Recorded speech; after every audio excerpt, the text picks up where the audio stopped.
I hope that cleared it up.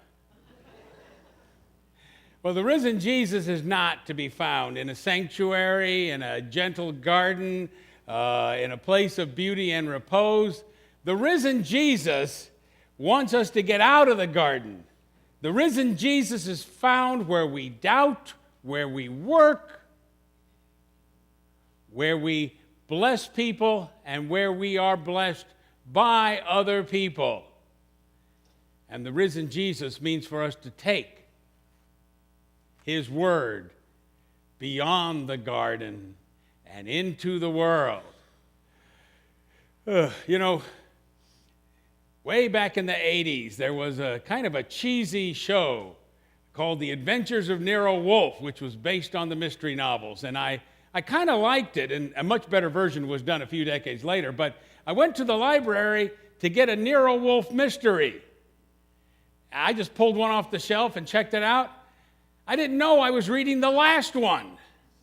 That I found out in the very first Nero Wolfe book I read what happens to all the characters, what crisis they faced, and how the series ends. It didn't stop me from enjoying all the rest in the series, but I knew how it ended. With Easter baskets and Easter sermons and Easter scriptures all mixed up together as a child, I knew the ending of the story from before I have memory. I knew the ending, that Jesus is risen.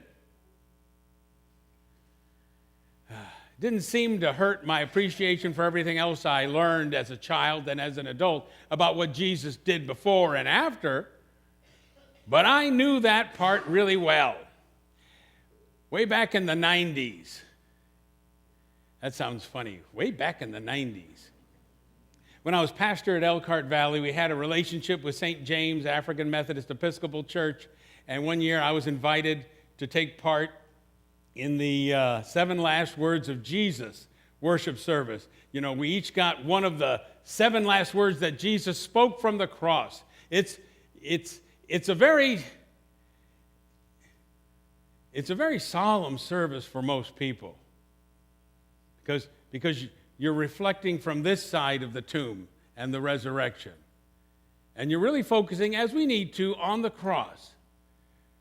But that service was an absolute failure because nobody could stay there at the foot of the cross. Everybody in that service, as we all preached, opened up the doors to glory, and we emptied that tomb out. We got Jesus out and into the world. So you see, I'm saying we already know the ending, but what if we could? What if we could back up just a little bit and experience what it would have been like for those people who had witnessed the death of someone they had put their heart and hope into, and yet still remain dutiful, coming to the tomb to anoint the body properly for burial. And we have a video, thanks to Andy, that I'd like us to share right now as a further reflection to get us back to that moment.